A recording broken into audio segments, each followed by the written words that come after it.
ਏਕੰਕਾਰ ਸਤਿਗੁਰੂ ਤੇ ਪ੍ਰਸਾਦ ਸਚ ਹੋਏ। ਵਾਹਿਗੁਰੂ ਜੀ ਕੀ ਫਤਿਹ। ਬਿਘਨ ਬਿਨਾਸਨ ਸੋਏ। ਵਾਹਿਗੁਰੂ ਜੀ ਕਾ ਖਾਲਸਾ, ਵਾਹਿਗੁਰੂ ਜੀ ਕੀ ਫਤਿਹ। ਗੁਰੂ ਗਰੀਬ ਨਵਾਜ ਚਬਰ ਤਖਤ ਦੇ ਮਾਲਕ, ਜੁਗੋ ਜੁਗ ਅਟਲ, ਦਸਾਂ ਪਾਤਸ਼ਾਹੀਆਂ ਦੀ ਆਤਮਿਕ ਜੋਤ, ਧੰਨ ਧੰਨ ਸ੍ਰੀ ਗੁਰੂ ਗ੍ਰੰਥ ਸਾਹਿਬ ਜੀ ਮਹਾਰਾਜ। ਗੁਰੂ ਸਾਹਿਬ ਜੀ ਦੀ ਕਿਰਪਾ ਬਖਸ਼ਿਸ਼ ਹੋਈ ਹੈ ਜੋ ਸਤਿਗੁਰਾਂ ਨੇ ਸ਼ਾਮ ਦੇ ਸਮੇਂ ਦੀਆਂ ਸਤਸੰਗ ਘੜੀਆਂ ਬਖਸ਼ਿਸ਼ ਕੀਤੀਆਂ ਹਨ।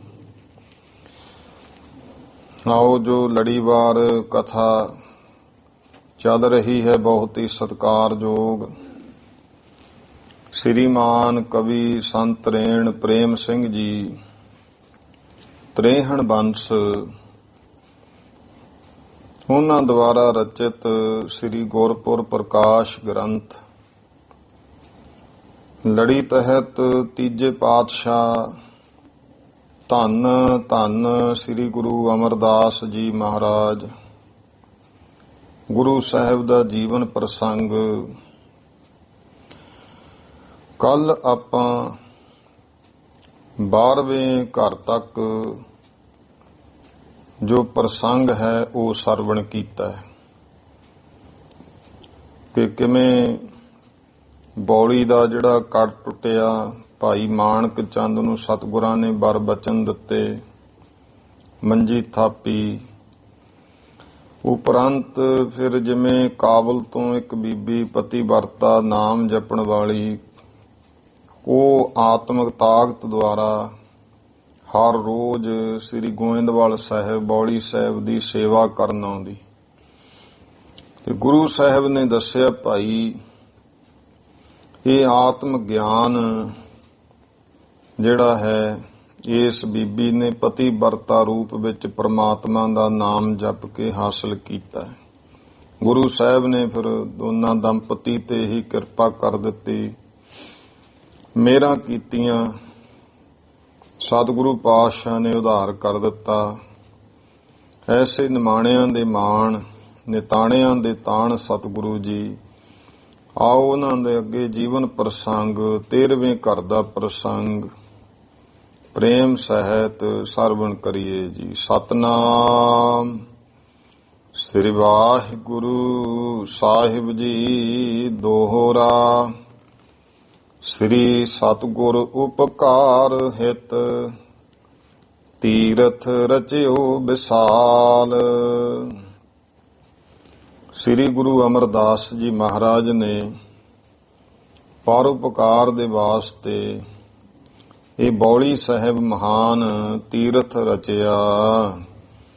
ਕਰੀ ਟਹਿਲ ਜਿਨ ਪ੍ਰੇਮ ਧਰ, ਸੇ ਸਭ ਭਏ ਨਿਹਾਲ। ਜਿਨ੍ਹਾਂ ਨੇ ਵੀ ਗੁਰਮੁਖੋ ਪ੍ਰੇਮ ਧਾਰਤਾ, ਮਹਾਰਾਜ ਦੇ ਦਰ ਦੀ ਪ੍ਰੇਮ ਸਹਿਤ ਸੇਵਾ ਕੀਤੀ, ਉਹ ਸੇਵਾ ਕਰਨ ਵਾਲੇ ਸਾਰੇ ਨਿਹਾਲ ਹੋ ਗਏ। ਚੌਪਈ ਸਤਿਗੁਰ ਪੌਰ ਮੁਕਤ ਦਾ ਦਵਾਰਾ। ਇਉਂ ਸਤਿਗੁਰੂ ਪਾਤਸ਼ਾਹ ਮਹਾਰਾਜ ਜਾਣੋ ਭਾਈ, ਮੁਕਤੀ ਦਾ ਗੁਰੂ ਦਾ ਜਿਹੜਾ ਪੌਰ ਦਰਵਾਜ਼ਾ ਹੈ ਜਾਂ ਸਤਿਗੁਰੂ ਰੂਪੀ ਦਰ, ਇਹ ਮੁਕਤੀ ਦਾ ਦਰਵਾਜ਼ਾ ਹੈ। ਗੁਰੂ ਰਾਹੀਂ ਸਿੱਖ ਦੀ ਮੁਕਤੀ ਹੁੰਦੀ ਹੈ। ਧਰ ਪ੍ਰਤੀਤ ਇਮਠਾਨ ਤਕਾਰਾ। ਇਸ ਤਰ੍ਹਾਂ ਪ੍ਰਤੀਤੀ ਧਾਰ ਕੇ ਮਾਈ ਭਾਈ ਠਾਨਤ ਕਾਰਾ ਸੇਵਾ ਕਰਦੇ ਹਨ। ਅਲਪ ਸੇਵ ਤੇ ਪਰਮ ਪ੍ਰਸੰਨ। ਗੁਰੂ ਮਹਾਰਾਜ ਜੀ ਅਲਪ ਥੋੜੀ ਸੇਵਾ ਤੇ ਵੀ ਬਹੁਤ ਵੱਡੇ ਜ਼ਿਆਦਾ ਪ੍ਰਸੰਨ ਹੁੰਦੇ ਹਨ। ਕਰਤ ਸੁਰਨ ਤੇ ਵੀ ਵੱਡ ਧੰਨ। ਤੇ ਮਹਾਰਾਜ ਜਦੋਂ ਪ੍ਰਸੰਨ ਹੋ ਜਾਂਦੇ ਆ ਫੇਰ ਗੁਰਮੁਖੋ ਕਰਤ ਸੁਰਨ ਤੇ ਭੀ ਵੱਡ ਧਨ। ਉਹ ਦੇਵਤਿਆਂ ਤੋਂ ਵੀ ਵੱਡੇ ਧਨ ਬਣਾ ਦਿੰਦੇ ਹਨ, ਧਨਤਾ ਦੇ ਜੋਗ ਬਣਾ ਦਿੰਦੇ ਨੇ। ਹਮ ਤੇ ਹੋਵੈ ਸਿੱਖ ਪਛਾਤੀ। ਤੇ ਇਸ ਤਰ੍ਹਾਂ ਹਮ ਤੇ ਹੋਵੈ, ਸਾਡੇ ਤੋਂ ਬਾਅਦ ਪਿੱਛੋਂ ਜਿਹੜਾ ਸਿੱਖ ਹੋਵੇ, ਤਿਨ ਕੀ ਪ੍ਰੀਤ ਅਗਾਹੂ ਜਾਤੀ। ਉਹਦੀ ਜਿਹੜੀ ਪ੍ਰੀਤੀ ਹੈ ਉਹ ਅੱਗੇ ਜਾਂਦੀ ਹੈ। ਅਗਾਹੂ ਪ੍ਰਮਾਤਮਾ ਦੇ, ਜੋ ਭਾਈ ਗੁਰੂ ਦੇ ਹਮ ਤੇ ਹੋਵੇ ਸਿੱਖ ਪਛਾਤੀ, ਜੋ ਪਿੱਛੋਂ ਸਾਡਾ ਸਿੱਖ ਹੋ ਗਿਆ, ਭਾਵ ਗੁਰੂ ਸਾਹਿਬ ਦਾ ਸਿੱਖ ਬਣ ਗਿਆ। ਤਿਨ ਕੀ ਪ੍ਰੀਤ ਅਗਾਹੂ ਜਾਤੀ, ਉਹਦੀ ਪ੍ਰੀਤ ਅੱਗੇ ਦੀ ਅੱਗੇ ਜਾਂਦੀ ਹੈ, ਪਰਮੇਸ਼ਰ ਤੱਕ ਜਾਂਦੀ ਹੈ। ਪ੍ਰਾਪਤ ਹੋਏ ਕਲਿਆਣ ਮਹਾਨ, ਉਹਨੂੰ ਭਾਈ ਬਹੁਤ ਵੱਡੀ ਕਲਿਆਣਤਾ ਪ੍ਰਾਪਤ ਹੁੰਦੀ ਹੈ। ਤਿਨ ਹਿਤ ਬਾਪੀ ਰਚੀ ਸੁਜਾਨ, ਇਸ ਵਾਸਤੇ ਹੀ ਇਹ ਜੋ ਗੁਰੂ ਸਾਹਿਬ ਨੇ ਬੌਲੀ ਦੀ ਰਚਨਾ ਕੀਤੀ। ਚੌਹ ਜੁਗ ਮਹਿ ਗੁਰ ਸਮ ਉਪਕਾਰੀ, ਚੌਹਾਂ ਜੁਗਾਂ ਦੇ ਵਿੱਚ ਗੁਰੂ ਵਰਗਾ ਕੋਈ ਪਰਉਪਕਾਰੀ ਨਹਿ ਸੁਨਿਓ ਨਹਿ ਕਿਨਹੂ ਨਿਹਾਰੀ। ਨਾ ਕਿਸੇ ਸੁਣਿਆ ਤੇ ਨਾ ਭਾਈ ਐਸਾ ਸਤਿਗੁਰਾਂ ਵਰਗਾ ਕੋਈ ਪਰਉਪਕਾਰੀ ਕਿਸੇ ਵੇਖਿਆ ਹੈ। ਅਸ ਗੁਰ ਕੋ ਸਿਮਰੈ ਜੇ ਨਾਹੀ, ਤੇ ਅਸੀਂ ਗੁਰੂ ਨੂੰ ਜੇ ਕੋਈ ਭਾਈ ਨਹੀਂ ਸਿਮਰਦਾ, ਤਿਨ ਸਮ ਨਹਿ ਟੋਟਾ ਜਗ ਮਾਹੀ, ਤਾਂ ਇਹਦੇ ਵਰਗਾ ਫਿਰ ਹੋਰ ਕੋਈ ਘਾਟਾ ਵੀ ਨਹੀਂ ਜਗਤ ਦੇ ਵਿੱਚ। ਕਰ ਹੈ ਬਾਪ ਕਾ ਟਹਿਲ ਵਿਸਾਲਾ, ਬੌਲੀ ਸਾਹਿਬ ਦੀ ਇਉਂ ਭਾਈ ਸਿੱਖ ਵੱਡੀ ਸੇਵਾ ਕਰਦੇ। ਧਰ ਹੈ ਚੌਪ ਚਿਤ ਜੇ ਸਿੱਖ ਜਾਲਾ, ਸਾਰੇ ਸਿੱਖ ਪੂਰਾ ਮਨ ਦੇ ਚਿੱਤ ਦੇ ਵਿੱਚ ਚਾਅ ਧਾਰਦੇ ਹਨ। ਰਾਮਦਾਸ ਸ੍ਰੀ ਸੰਝ ਕੇ ਵੇਰੇ, ਗੁਰੂ ਰਾਮਦਾਸ ਮਹਾਰਾਜ ਸੰਝ ਸ਼ਾਮ ਦੇ ਕੀ ਸਵੇਰੇ ਕੀ, ਕਹੀ ਟੋਕਰੀ ਰੱਖੈ ਸਕੇਰੇ। ਹਰ ਸਮੇਂ ਭਾਈ ਕਹੀ ਤੇ ਟੋਕਰੀ ਉਹ ਇਕੱਠੀਆਂ ਹੀ ਕਰਕੇ ਰੱਖਦੇ, ਭਾਵ ਹਰ ਸਮੇਂ ਇਉਂ ਸੇਵਾ ਵਿੱਚ ਤਤਪਰ ਹਨ। ਸਭੀ ਸਬਾਬ ਸੰਭਾਰੈ ਰਾਤੀ, ਤੇ ਜਿੰਨੀਆਂ ਫਿਰ ਦੇਖੋ ਸੰਗਤ ਨੇ ਜਦੋਂ ਸੇਵਾ ਕਰਕੇ ਹਟ ਜਾਣਾ, ਟੋਕਰੀਆਂ ਕਈਆਂ ਸਾਰੀਆਂ ਮਹਾਰਾਜ ਨੇ ਸੰਭਾਲ ਕੇ ਰੱਖਣੀਆਂ, ਗੁਰੂ ਰਾਮਦਾਸ ਜੀ ਨੇ। ਤੇ ਉਹ ਸਭੀ ਸਬਾਬ ਸੰਭਾਰੈ ਰਾਤੀ, ਸਾਰਾ ਰਾਤ ਨੂੰ ਸਮਾਨ ਜਿੰਨਾ ਵੀ ਹੁੰਦਾ ਇੱਕ ਜਗ੍ਹਾ ਸੰਭਾਲਦੇ। ਆਨ ਦੇਤ ਜਬ ਹੋਵਤ ਪ੍ਰਾਤੀ, ਜਦੋਂ ਸਵੇਰ ਹੁੰਦੀ ਪਹਿਲਾਂ ਜਾ ਕੇ ਮਹਾਰਾਜ ਗੁਰੂ ਰਾਮਦਾਸ ਜੀ ਫਿਰ ਸੇਵਾ 'ਚ ਖੜ ਜਾਂਦੇ ਐ। ਸਾਰਿਆਂ ਨੂੰ ਜਿਹੜਾ ਕਹੀ ਚਲਾਉਣ ਵਾਲਾ ਕਹੀ, ਟੋਕਰੀ ਚੁੱਕਣ ਵਾਲੇ ਨੂੰ ਟੋਕਰੀ, ਸਵੇਰ ਹੁੰਦਿਆਂ ਸਭ ਨੂੰ ਭਾਈ ਦਿੰਦੇ ਹਨ, ਵਰਤਾ ਦਿੰਦੇ ਨੇ। ਰਚਨ ਲੱਗੇ ਸੋ ਪਾਨ ਬਨਾਏ, ਫਿਰ ਇਸ ਬੌਲੀ ਸਾਹਿਬ ਦੀਆਂ ਪੌੜੀਆਂ ਜਿਹੜੀਆਂ ਹਨ ਉਹ ਬਣਾਉਣ ਲੱਗੇ ਹਨ। ਬਹੁ ਦੇਸਨ ਕਾਰੀਗਰ ਆਏ, ਤੇ ਬਹੁਤ ਦੇਸਾਂ ਦੇ ਬਹੁਤ ਜਗ੍ਹਾ ਤੋਂ ਚੰਗੇ ਕਾਰੀਗਰ ਪਹੁੰਚੇ ਹਨ। ਰਚੀ 84 ਜਿਹ 100 ਪਾਨ, ਤੇ ਉਹਨਾਂ ਨੇ ਪੌੜੀਆਂ ਬਣਾਈਆਂ ਜਿਹੜੀਆਂ ਉਹ 84 ਬਣਾ ਦਿੱਤੀਆਂ, ਭਾਵ 84 ਪੌੜੀਆਂ ਕਾਰੀਗਰਾਂ ਨੇ ਬਣਾਈਆਂ ਹਨ। ਗਿਨ ਜਬ ਦੇਖੀ ਕਿਰਪਾ ਨਿਧਾਨ, ਕਵੀ ਸੰਤੋਖ ਸਿੰਘ ਜੀ ਨੇ ਲਿਖਿਆ ਵੀ ਭਾਈ ਬੱਲੂ ਜੀ ਨਾਲ ਸੀ ਜਦੋਂ ਮਹਾਰਾਜ ਇਉਂ ਆ ਰਹੇ ਨੇ ਬੌਲੀ ਚੋਂ ਬਾਹਰ, ਪਹਿਲਾ ਇਸ਼ਨਾਨ ਸਤਿਗੁਰਾਂ ਕੀਤਾ। ਭਾਈ ਬੱਲੂ ਨੂੰ ਕਿਹਾ ਕਿ ਭਾਈ ਬੱਲੂ ਇਹ ਪੌੜੀਆਂ ਗਿਣੀ ਕਿੰਨੀਆਂ ਨੇ, ਤੇ ਗਿਣ ਜਬ ਦੇਖੀ ਕਿਰਪਾ ਨਿਧਾਨ, ਜਦੋਂ ਭਾਈ ਕਿਰਪਾ ਨਿਧਾਨ ਸਤਿਗੁਰੂ ਨੇ ਉਹ ਗਿਣੀਆਂ ਪੌੜੀਆਂ ਭਾਈ ਬੱਲੂ ਜੀ ਨੇ ਦੱਸੀਆਂ, ਮਹਾਰਾਜ ਨੇ ਇਹ ਵੇਖੀਆਂ ਹਨ ਕਿ 84 ਨੇ। ਮੁਖ ਤੇ ਬਾਕ ਕਹਿਓ ਤਿਸ ਕਾਲਾ, ਉਸ ਸਮੇਂ ਮੁਖੋਂ ਸਤਿਗੁਰੂ ਜੀ ਨੇ ਬਚਨ ਕਿਹਾ, ਜੋ ਸਿੱਖ ਦਰ ਸਹਿ ਪ੍ਰੇਮ ਵਿਸਾਲਾ।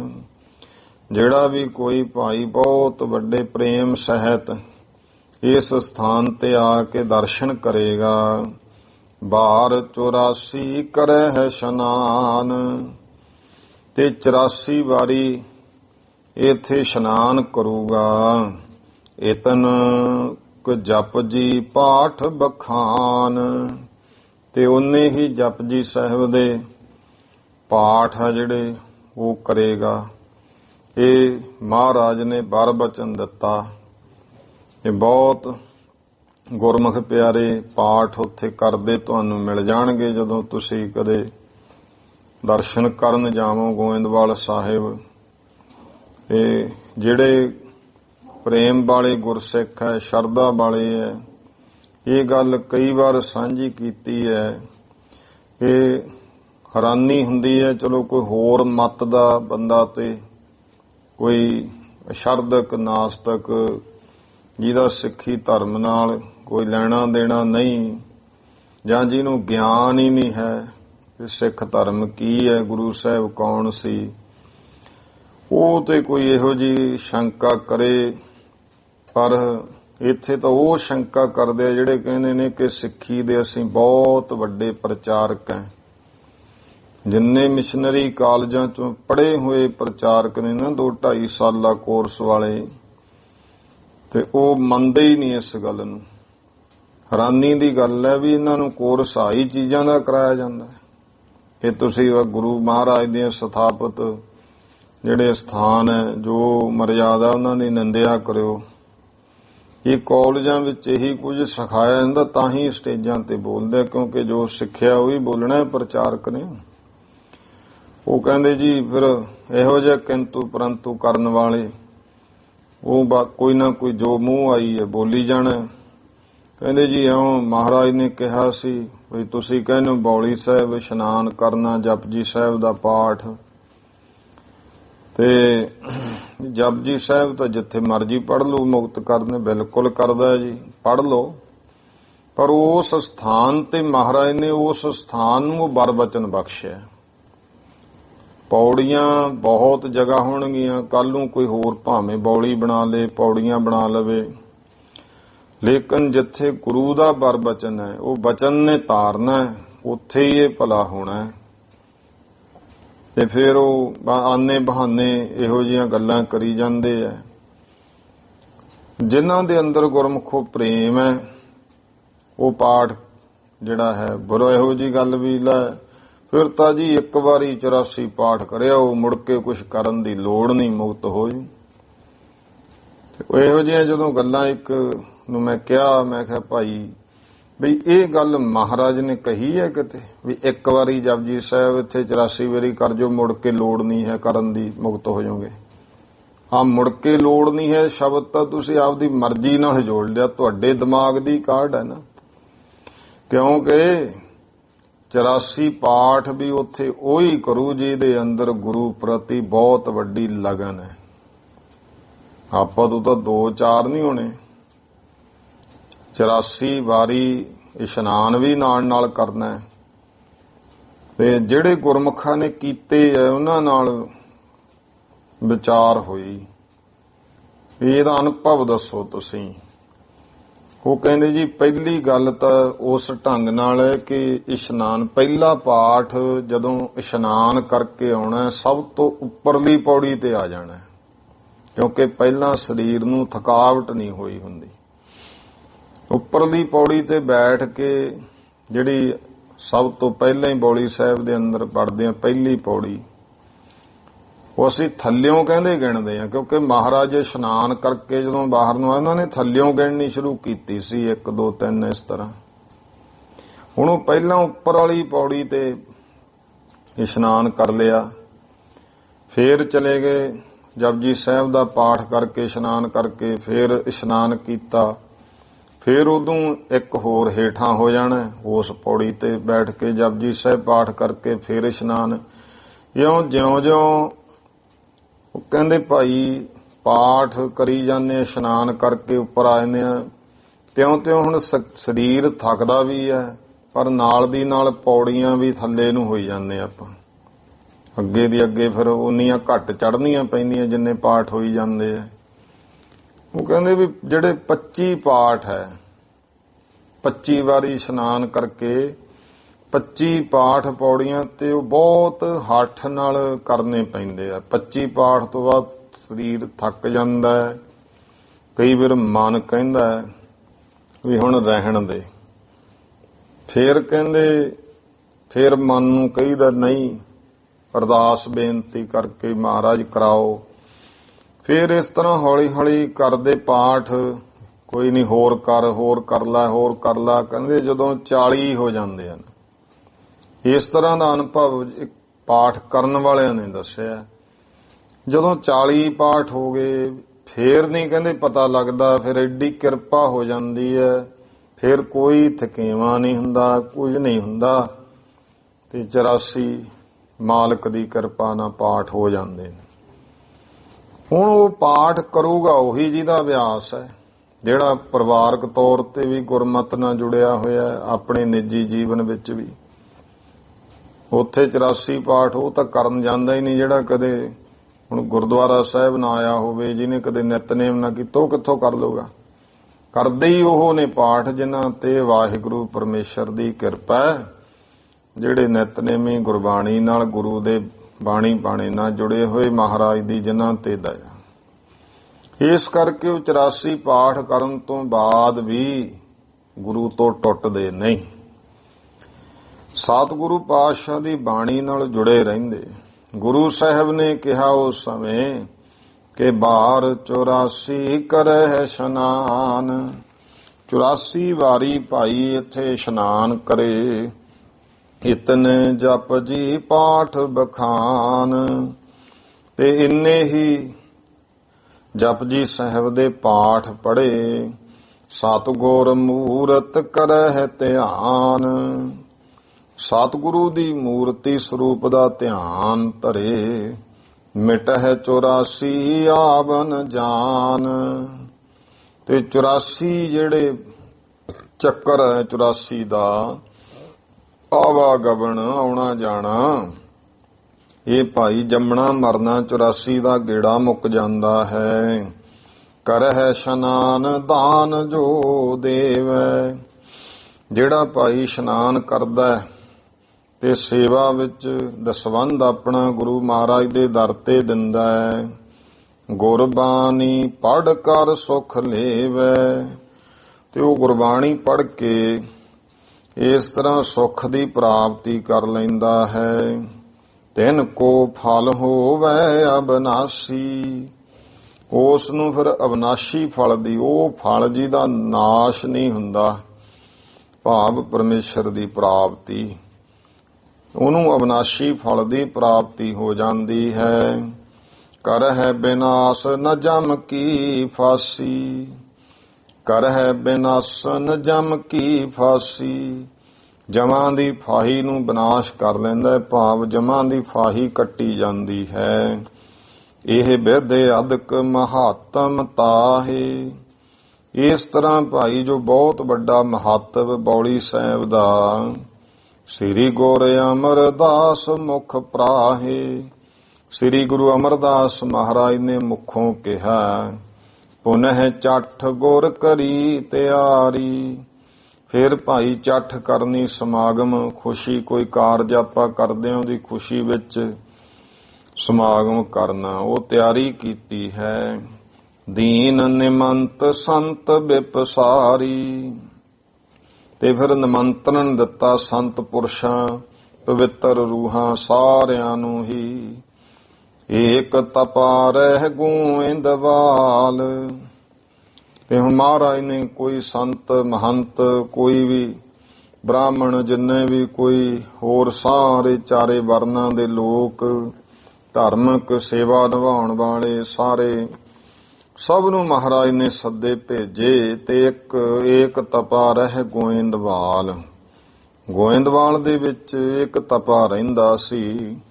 ਕਰੈ ਈਰਖਾ ਸਤਿਗੁਰ ਨਾਲ, ਗੁਰੂ ਸਾਹਿਬ ਦੇ ਨਾਲ ਉਹ ਈਰਖਾ ਕਰਦਾ ਹੁੰਦਾ ਸੀ, ਪਰ ਮਹਾਰਾਜ ਉਹਨੂੰ ਕਦੇ ਕੁਝ ਕਹਿੰਦੇ ਨਹੀਂ ਸਨ।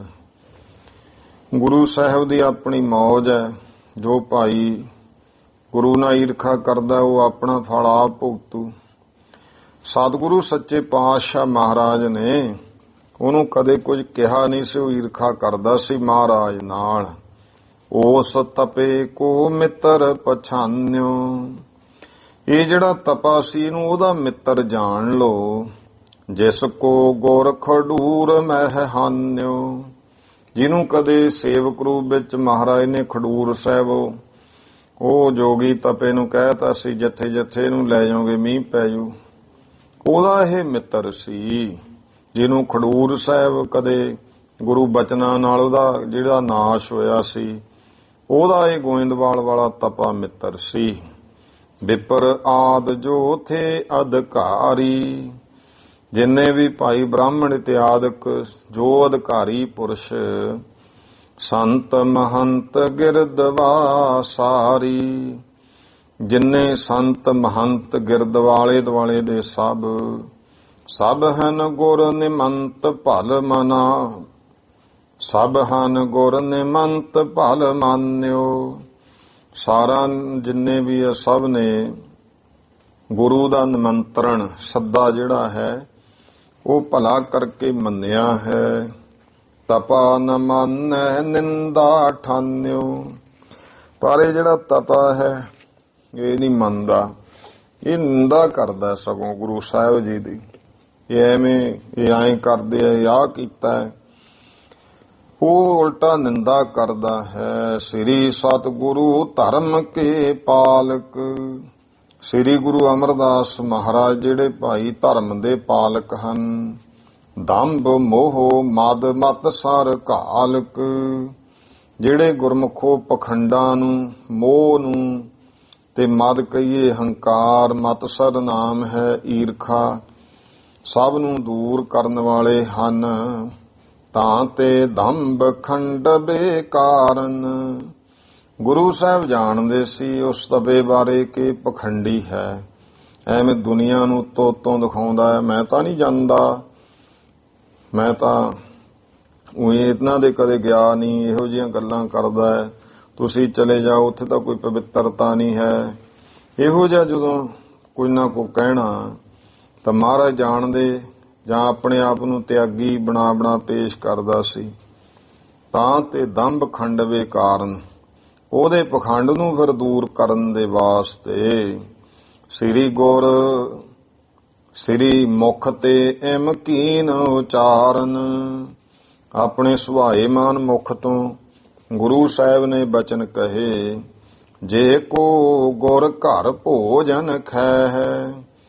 ਜਿਹੜਾ ਵੀ ਕੋਈ ਭਾਈ ਆ, ਅਸੀਂ ਮਹਾਰਾਜ ਕਹਿੰਦੇ ਬੌਲੀ ਸਾਹਿਬ ਦੀ ਚੱਠ ਕਰਨੀ ਹੈ, ਖੁਸ਼ੀ 'ਚ ਸਮਾਗਮ ਕਰਨਾ ਹੈ। ਜਿਹੜਾ ਉਸ ਦਿਨ ਆ ਕੇ ਗੁਰੂ ਘਰ ਦੇ ਵਿੱਚ ਪ੍ਰਸ਼ਾਦਾ ਛਕੂਗਾ, 5 ਰੁਪਈਏ ਦਛਨਾ ਪੈ ਹੈ, ਉਹ 5 ਰੁਪਈਏ ਦਛਣਾ ਪ੍ਰਾਪਤ ਕਰੂਗਾ। ਤਪਾ ਨ ਆਇਓ ਪਰ ਲਲਚਾਇਓ। ਹੁਣ ਜਦੋਂ ਵੱਡੀਆਂ ਵੱਡੀਆਂ ਗੱਲਾਂ ਕਰ ਚੁੱਕਿਆ ਸੀ, 5 ਰੁਪਈਏ ਉਦੋਂ ਕੋਈ ਥੋੜੇ ਨਹੀਂ ਸੀ ਹੁੰਦੇ। 5 ਰੁਪਈਆਂ ਦਾ ਬਹੁਤ ਮੁੱਲ ਸੀ। ਆਨੇ ਦਵਾਨੇ ਹੀ ਵਾਧੂ ਹੁੰਦੇ ਸੀ। 5 ਤਾਂ ਜਿਹਦੀ ਜੇਬ 'ਚ ਸੀ ਉਹ ਤਾਂ ਵੱਡਾ ਅਮੀਰ ਕਹਾਉਂਦਾ ਹੁੰਦਾ ਸੀ। ਇਹਦੇ ਕੋਲੇ ਤਾਂ ਰੁਪਈਏ ਹੈਗੇ ਨੇ। ਆਨਿਆਂ ਦਵਾਨਿਆਂ ਦਾ ਤਾਂ ਰਾਸ਼ਨ ਘਰ ਦਾ ਸਾਰਾ ਮਹੀਨੇ ਦਾ ਲੈ ਆਉਂਦੇ। ਉਹ ਸਮਿਆਂ ਦੇ ਵਿੱਚ ਪੈਸੇ ਦੀ ਬਹੁਤ ਵੱਡੀ ਕੀਮਤ ਸੀ। ਤੇ ਜਦੋਂ 5 ਰੁਪਈਏ ਕਹਿਤੇ, ਤਪਾ ਨਾ ਆਇਓ ਪਰ ਲਲਚਾਇਓ। ਗੱਲਾਂ ਵੱਡੀਆਂ ਕਹਿ ਚੁੱਕਿਆ ਸੀ, ਉਸ ਕਰਕੇ ਆਇਆ ਨਹੀਂ, ਪਰ ਅੰਦਰੋਂ ਲਲਚਾਉਂਦਾ ਹੈ ਮਨ। ਪੁਨ ਗੁਰ ਦਸ ਕਾ ਲੋਭ ਦਿਖਾਇਓ। ਫੇਰ ਮਹਾਰਾਜ ਕਹਿੰਦੇ, ਭਾਈ ਜਿਹੜਾ ਹੁਣ ਕੋਈ ਹੋਰ ਆਊ 10 ਰੁਪਈਏ ਦੇਵਾਂਗੇ। ਮਹਾਰਾਜ ਨੇ 10 ਦਾ ਲੋਭ ਦਿਖਾ ਦਿੱਤਾ। ਓੜਕ ਜਬ ਗੁਰ ਮੋਹਰ ਸੋ ਕਈ। ਫੇਰ ਵੀ ਆ ਗਏ ਜਿਹੜੇ ਮਹਾਰਾਜ ਕਹਿੰਦੇ ਹੁਣ ਵੀ ਭਾਈ ਜੇ ਕੋਈ ਹੋਰ ਆ ਜੇ ਨਾ ਹੋਣ, ਜੇ ਕੋਈ ਰਹਿ ਗਿਆ ਉਹ ਵੀ ਆ ਗਿਆ। ਹੁਣ ਜਿਹੜਾ ਆ ਗਿਆ ਉਹਨੂੰ ਮੋਹਰ ਦੇਵਾਂਗੇ ਸੋਨੇ ਦੀ। ਤਬ ਹੈ ਤਪੇ ਕੀ ਸੁਧ ਬੁੱਧ ਗਈ। ਲਲਚਾਈ ਤਾਂ ਪਹਿਲਾਂ ਹੀ ਜਾਂਦਾ ਸੀ, ਜਦੋਂ ਮੋਹਰ ਸੁਣੀ ਤਪੇ ਦੀ ਹੋਸ਼ ਹਵਾਸ਼ ਖੋ ਗਈ, ਸੁੱਧ ਬੁੱਧ ਹੀ ਭੁੱਲ ਗਿਆ।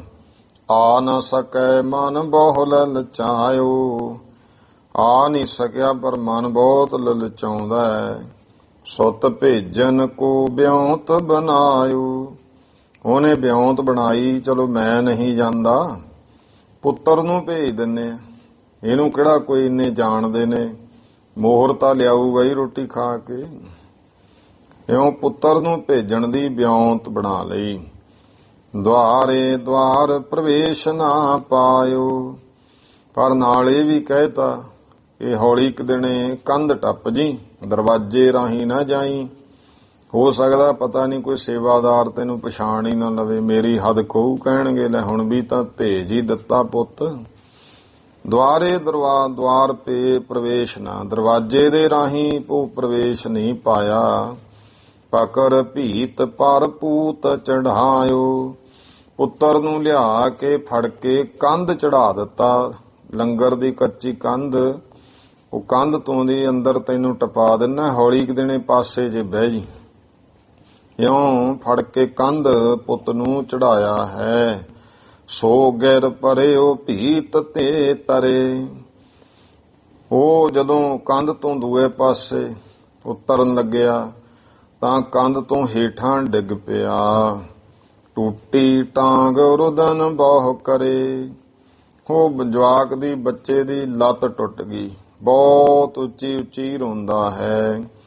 ਨੀਚ ਊਚ ਮਹਿ ਉਗਰਿਓ ਪਾਜ, ਜਦੋਂ ਉੱਚੀ ਉੱਚੀ ਰੋਂਦਾ ਭੱਜ ਕੇ ਆਏ ਸਾਰੇ, ਵਿੱਚ ਪਛਾਣ ਵਾਲੇ ਵੀ ਹੁੰਦੇ, ਕਹਿੰਦੇ ਤਾਂ ਉਹ ਤਪੇ ਦਾ ਪੁੱਤ ਹੈ, ਉਹ ਤਾਂ ਦੇਖੋ ਮਹਾਰਾਜ ਦੀ ਨਿੰਦਾ ਕਰਦਾ ਹੁੰਦਾ ਸੀ।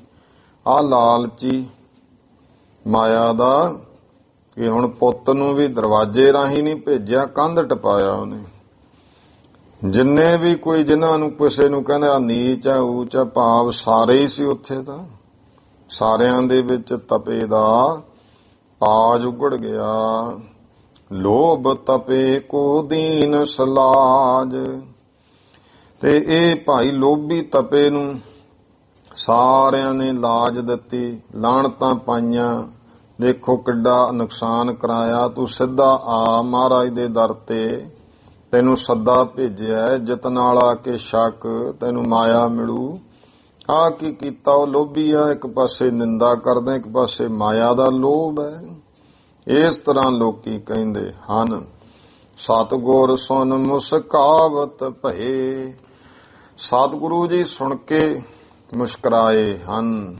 ਰਾਮਦਾਸ ਪਿਖ ਸ਼ਬਦ ਲਏ, ਗੁਰੂ ਰਾਮਦਾਸ ਮਹਾਰਾਜ ਨੇ ਵੀ ਇਹ ਸਾਰੀ ਘਟਨਾ ਵੇਖੀ। ਉਹਨਾਂ ਨੇ ਭਾਈ ਆਪਣੀ ਬਾਣੀ ਵਿੱਚ ਇਸ ਪ੍ਰਥਾਏ ਸ਼ਬਦ ਵੀ ਉਚਾਰਨ ਕੀਤਾ ਹੋਇਆ ਹੈ। ਗੁਰਤਾ ਗੱਦੀ ਤੇ ਬਿਰਾਜਮਾਨ ਹੋ ਕੇ ਮਹਾਰਾਜ ਨੇ ਫਿਰ ਦੱਸਣਾ, ਸਿੱਖਾਂ ਨੇ ਪੁੱਛਿਆ ਮਹਾਰਾਜ ਉਹਦੇ ਬਾਰੇ ਦੱਸੋ ਕੀ ਗੱਲ ਹੋਈ ਸੀ, ਤਾਂ ਸਤਿਗੁਰੂ ਨੇ ਫਿਰ ਇਹ ਸ਼ਬਦ ਉਚਾਰਿਆ। ਗੌੜੀ ਕੀ ਵਾਰ ਦੇ ਵਿੱਚ ਹੈ, ਗੌੜੀ ਕੀ ਵਾਰ ਸ਼ਲੋਕ ਮਹੱਲਾ ਚੌਥਾ। ਗੁਰੂ ਰਾਮਦਾਸ ਸੱਚੇ ਪਾਤਸ਼ਾਹ ਜੀ ਨੇ ਇਹ ਸ਼ਬਦ ਉਚਾਰਿਆ ਗੌੜੀ ਦੀ ਵਾਰ ਦੇ ਵਿੱਚ, ਮਹੱਲਾ ਚੌਥਾ। ਗੁਰੂ ਰਾਮਦਾਸ ਸੱਚੇ ਪਾਤਸ਼ਾਹ ਮਹਾਰਾਜ ਇਹ ਕਿਰਪਾ ਕੀਤੀ। ਇਹ ਮਰਵਾਹੇ ਜਿਹੜੇ ਖੱਤਰੀ ਸੀ ਉੱਥੋਂ ਦੇ, ਇਹ ਜਾਤੀ ਸੀ ਖੱਤਰੀਆਂ ਦੀ ਇੱਕ ਮਰਵਾਹੇ। ਪਹਿਲੇ ਸਮਿਆਂ ਦੇ ਵਿੱਚ ਕੁੱਲ ਪੁਰੋਹਿਤ ਹੁੰਦੇ ਸੀ। ਇੱਕ ਤਾਂ ਇਹ ਜਿਵੇਂ ਗੋਇੰਦਾ, ਇਹ ਵੀ ਖੱਤਰੀ ਸੀ। ਇਹ ਵੱਖ-ਵੱਖ ਜਿਹੜੇ ਆਪਸ ਵਿੱਚ ਜਿਵੇਂ ਮਰਵਾਹਿਆਂ ਨਾਲ ਬਣਦੀ ਨਹੀਂ ਸੀ ਖੱਤਰੀਆਂ ਨਾਲ ਉਹਦੀ, ਤੇ ਉਹ ਮਰਵਾਹੇ ਖੱਤਰੀਆਂ ਦਾ ਇਹ ਜਿਹੜਾ ਕੁੱਲ ਪੁਰੋਹਿਤ ਸੀ, ਇਹ ਬ੍ਰਾਹਮਣ ਤਪਾ। ਗੁਰੂ ਪਾਤਸ਼ਾਹ ਮਹਾਰਾਜ ਨਾਲ ਇਹਦੀ ਈਰਖਾ, ਸਾਰੇ ਪਕਵਾਨ ਬਣ ਗਏ, ਸਭ ਸੁਨੇਹੇ ਆ ਗਏ। ਗੁਰੂ ਜੀ ਨੇ ਜਦੋਂ ਮੋਹਰ ਦੀ ਗੱਲ ਕੀਤੀ ਤਾਂ ਫਿਰ ਆਪਣੇ ਜਵਾਕ ਨੂੰ ਕੰਧ ਟਪਾਇਆ। ਤੇ ਇਹ ਉਸ ਸਮੇਂ ਦੀ ਜਿਹੜੀ ਹਾਲਤ ਹੋਈ, ਫਿਰ ਗੁਰੂ ਰਾਮਦਾਸ ਸੱਚੇ ਪਾਤਸ਼ਾਹ ਨੇ ਇਸ ਸਾਰੀ ਘਟਨਾ ਦਾ ਗੋਇੰਦਵਾਲ ਸਾਹਿਬ ਸੰਗਤਾਂ ਨੂੰ ਸੁਣਾਉਂਦਿਆਂ ਇਹ ਸ਼ਬਦ ਗੁਰੂ ਰਾਮਦਾਸ ਮਹਾਰਾਜ ਜੀ ਨੇ ਉਚਾਰਨ ਕੀਤਾ। ਗੌੜੀ ਕੀ ਵਾਰ ਦੇ ਵਿੱਚ ਹੈ ਸ਼ਲੋਕ ਮਹੱਲਾ ਚੌਥਾ। ਮਹਾਰਾਜ ਗੁਰੂ ਰਾਮਦਾਸ ਜੀ ਦਾ ਸ਼ਲੋਕ ਹੈ। ਤਪਾ ਨਾ ਹੋਵੇ ਅੰਦਰੋਂ ਲੋਭੀ, ਨਿਤ ਮਾਇਆ ਨੂੰ ਫਿਰੈ ਜਜਮਾਲਿਆ। ਮਹਾਰਾਜ ਕਹਿੰਦੇ ਭਾਈ ਗੁਰਸਿੱਖੋ, ਇਹ ਕੋਈ ਤਪਾ ਨਹੀਂ ਸੀ। ਤਪਾ ਤਪ ਕਰਨ ਵਾਲਾ ਉਹ ਐਵੇਂ ਇੱਕ ਨਾਮ ਤਰੀਕ ਤਪਾ ਸੀ। ਤਪਾ ਪਰਮੇਸ਼ਰ ਦੀ ਬੰਦਗੀ ਵਾਲਾ ਕੋਈ ਤਪਾ ਨਹੀਂ ਸੀ। ਤਪਾ ਨਾ ਹੋਵੇ। ਮਹਾਰਾਜ ਕਹਿੰਦੇ ਭਾਈ ਅੰਦਰੋਂ ਲੋਭੀ, ਜਿਹੜਾ ਹੁਣ ਅੰਦਰੋਂ ਲੋਭ ਮਾਇਆ ਦੇ ਲੋਭ ਵਿੱਚ ਫਸਿਆ ਹੋਇਆ ਹੈ, ਅੰਦਰ ਲਾਲਚ ਹੈ, ਉਹ ਤਪਾ ਨਹੀਂ ਹੁੰਦਾ ਹੈ। ਨਿਤ ਮਾਇਆ ਨੂੰ ਫਿਰੈ ਜਜਮਾਲਿਆ, ਜਿਹੜਾ ਹਮੇਸ਼ਾ ਨਿਤਾ ਪ੍ਰਤੀ ਮਾਇਆ ਇਕੱਠੀ ਕਰਨ ਦੇ ਵਿੱਚ ਹੀ ਜਜਮਾਲਿਆ ਭਈ ਭਾਵ ਦੁਖੀ ਹੋਇਆ ਤੁਰਿਆ ਫਿਰਦਾ ਹੈ। ਮਾਇਆ ਨੂੰ ਇਕੱਠੀ ਕਰਨ ਵਿੱਚ ਦੁੱਖ ਉਠਾਉਂਦਾ ਹੈ। ਜਜਮਾਲਿਆ ਕਹੀਏ ਜਾਂ ਫਿਰ ਮਾਇਆ ਦਾ ਹੀ ਦੱਬਿਆ ਹੋਇਆ ਜੋ ਫਿਰਦਾ ਹੈ। ਅੱਗੋ ਦੇ ਸੱਦਿਆ ਸਤੈ ਦੀ ਭਿਖਿਆ ਲਏ ਨਾਹੀ, ਪਿੱਛੋਂ ਦੇ ਪਛਤਾਏ ਕੈ ਆਣ ਤਪੈ ਪੁੱਤ ਵਿੱਚ ਬਹਾਲਿਆ। ਅੱਗੋ ਦੇ ਸੱਦਿਆ, ਮਹਾਰਾਜ ਨੇ ਤਾਂ ਗੁਰੂ ਰਾਮਦਾਸ ਜੀ ਕਹਿੰਦੇ ਗੁਰੂ ਅਮਰਦਾਸ ਪਾਤਸ਼ਾਹ ਨੇ ਤਾਂ ਪਹਿਲਾਂ ਹੀ ਸੱਦਾ ਪੱਤਰ ਦਿੱਤਾ ਹੋਇਆ ਸੀ। ਅੱਗੋ ਦੇ ਸੱਦਿਆ, ਹੁਣ ਜਿਹੜਾ ਪਹਿਲਾਂ ਸੱਦਾ ਭੇਜਿਆ ਸੀ ਤਾਂ ਉਹ ਸੱਦੇ 'ਚ ਸ਼ਰਧਾ ਧਾਰ ਕੇ ਉਸ ਸਮੇਂ ਨਹੀਂ ਆਇਆ ਹੈ। ਸਤੈ ਦੀ ਭਿਖਿਆ ਲਏ ਨਾਹੀ। ਸਤੈ ਭਾਵ ਜਿਹੜੀ ਸ਼ਰਧਾ ਦੇ ਨਾਲ ਸਤ ਸਤਕਾਰ ਦੀ ਮਹਾਰਾਜ ਨੇ ਭਿਕਸ਼ਾ ਦੇਣੀ ਸੀ। ਗੁਰੂ ਸਾਹਿਬ ਨੇ ਜੋ ਮਾਇਆ ਸਤਕਾਰ ਨੂੰ ਉਹ ਨਹੀਂ ਲਈ ਹੈ। ਸਿੱਧਰਾ ਪੁੱਧਰਾ ਆਉਂਦਾ ਸਤਕਾਰ ਨਾਲ ਲੈ ਜਾਂਦਾ। ਗੁਰੂ ਸਾਹਿਬ ਕਿਵੇਂ ਕਿਰਪਾ ਕਰਕੇ ਮਾਇਆ ਦੇ ਰਹੇ। ਪਿੱਛੋਂ ਦੇ ਪਛਤਾਏ ਕੈ, ਪਰ ਮਗਰੋਂ ਜਦੋਂ ਮਾਇਆ ਲੋਭ ਚੜਿਆ ਮੋਹਰ ਸੁਣੀ ਫਿਰ ਮਗਰੋਂ ਪਛਤਾਉਂਦਾ ਵੀ ਹੈ ਤੇ ਪਛਤਾ ਕੇ ਮਾਇਆ ਛੱਡਣੀ ਵੀ ਨਹੀਂ ਚਾਹੁੰਦਾ। ਆਣ ਤਪੈ ਪੁੱਤ ਵਿੱਚ ਬਹਾਲਿਆ, ਤਾਂ ਉਹ ਤਪੇ ਨੇ ਲਿਆ ਕੇ ਆਪਣਾ ਪੁੱਤਰ ਪੰਗਤ ਵਿੱਚ ਬਿਠਾਇਆ ਹੈ। ਪੰਜ ਲੋਕ ਸਭ ਹੱਸਣ ਲੱਗੇ, ਤਪਾ ਲੋਭ ਲਹਿਰ ਹੈ ਗਾਲਿਆ।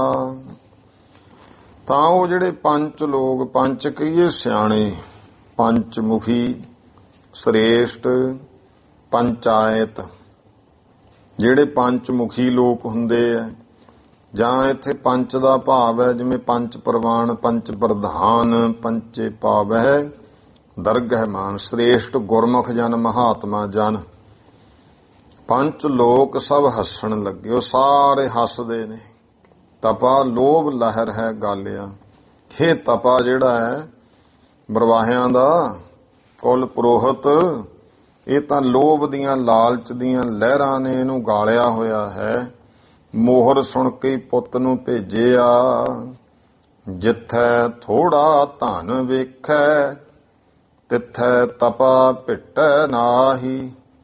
ਧਨ ਬਹੁਤੈ ਡਿਠੈ ਤਪੈ ਧਰਮ ਹਾਰਿਆ। ਇਹ ਜਿੱਥੇ ਤਾਂ ਥੋੜਾ ਜਿਹਾ ਧਨ ਵੇਖਦਾ ਨਾ ਉੱਥੇ ਤਾਂ ਫਿਰ ਇਹ ਭਿੱਟਦਾ ਨਹੀਂ, ਭਾਵ ਉਧਰ ਨੂੰ ਨਹੀਂ ਜਾਂਦਾ, ਛੂੰਹਦਾ ਨਹੀਂ, ਉਦੋਂ ਤਾਂ ਤਿਆਗੀ ਬਣ ਜਾਂਦਾ ਹੈ। ਤੇ ਜਦੋਂ ਧਨ ਬਹੁਤਾ ਡਿਠੈ, ਸਤਿਗੁਰੂ ਕਹਿੰਦੇ ਮੋਹਰ ਦੇਵਾਂਗੇ। ਉਸ ਸਮੇਂ ਗੁਰਮੁਖੋ ਅਕਬਰੀ ਮੋਹਰਾਂ ਚੱਲਦੀਆਂ ਹੁੰਦੀਆਂ ਸੀ। ਇੱਕ ਮੋਹਰ ਦਾ ਮੁੱਲ ਚਾਂਦੀ ਦੇ 20 ਰੁਪਏ ਹੁੰਦੇ ਸੀ। ਤੇ ਜਦੋਂ ਫਿਰ ਉਹ ਧਨ ਬਹੁਤਾ ਡਿਠੈ, ਉਹ ਬਹੁਤਾ ਧਨ ਵੇਖਿਆ, ਤਪੈ ਧਰਮ ਹਾਰਿਆ।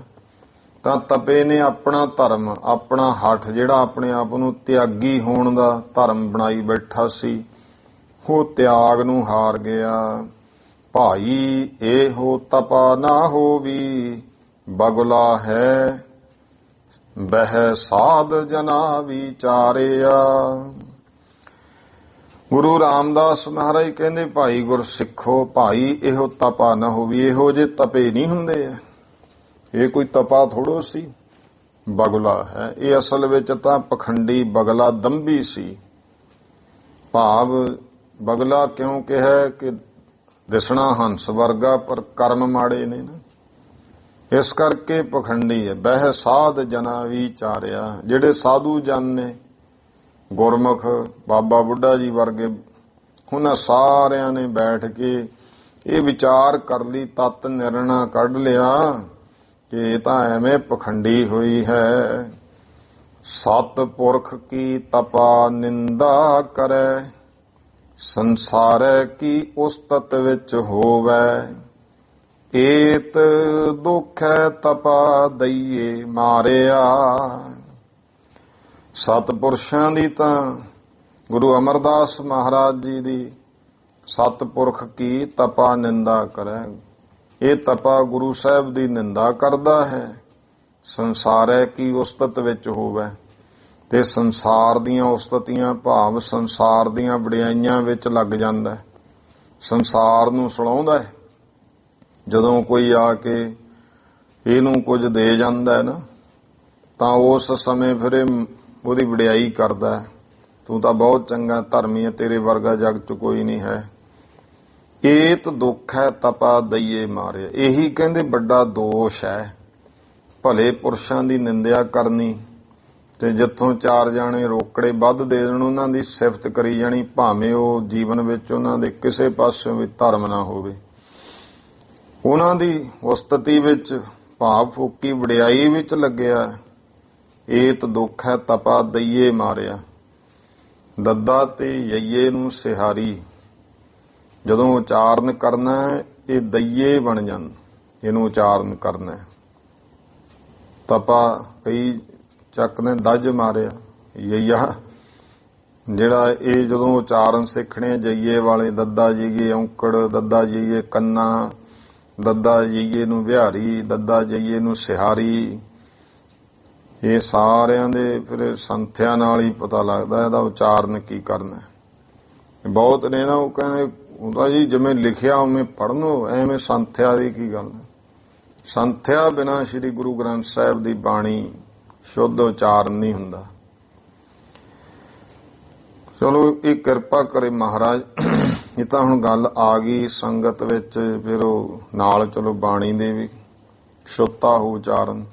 ਇਸ ਦੋਸ਼ ਨਾਲ ਹੀ ਜਿਹੜਾ ਤਪਾ ਦਈਏ ਦਾ ਭਾਵ ਕੀ ਹੈ, ਜੋ ਸਭ ਨੂੰ ਪ੍ਰੇਰਨਾ ਦੇਣ ਵਾਲਾ ਹੈ। ਉਹ ਕੌਣ ਹੈ? ਪਰਮੇਸ਼ਰ।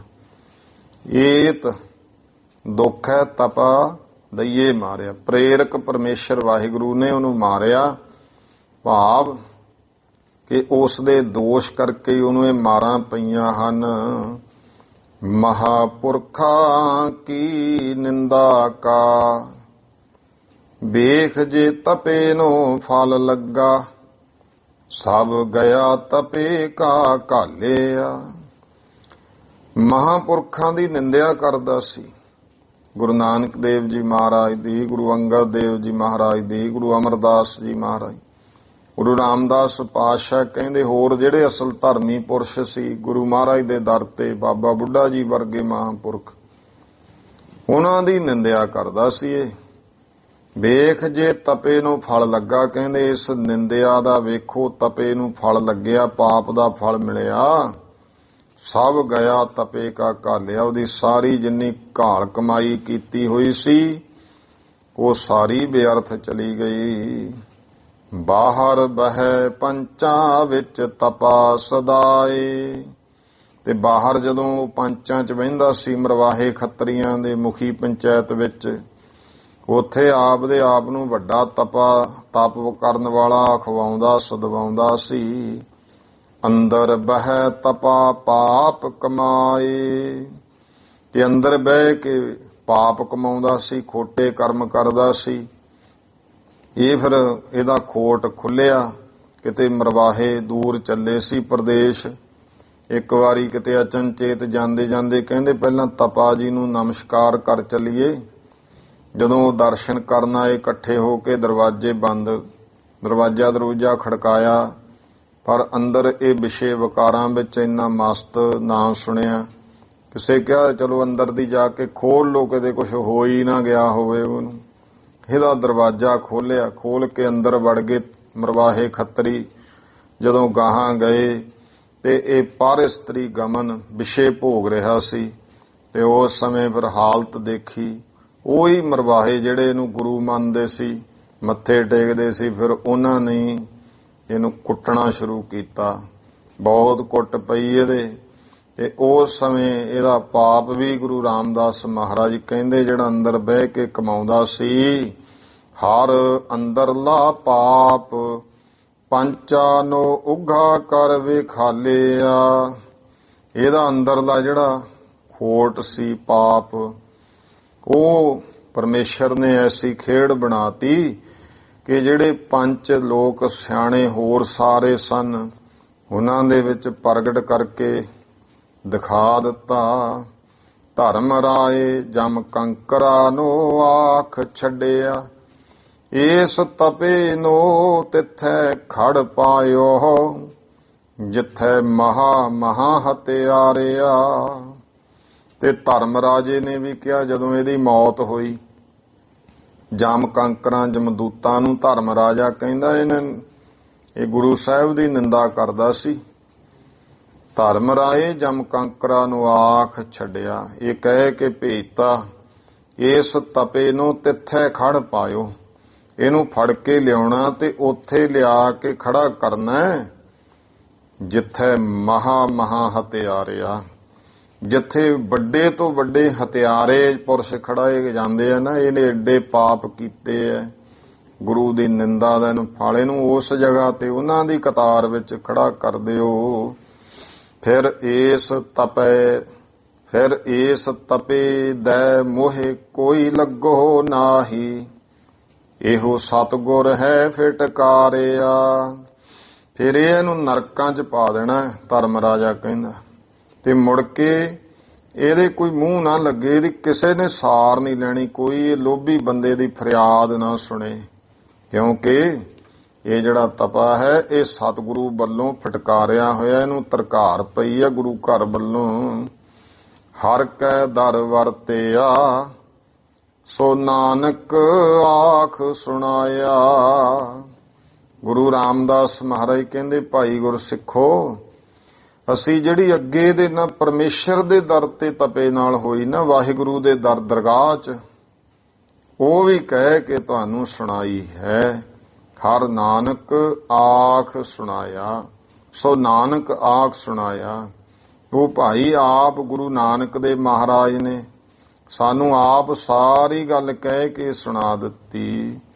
ਸੋ ਬੂਝੈ ਜੋ ਦਈਏ ਸਵਾਰਿਆ।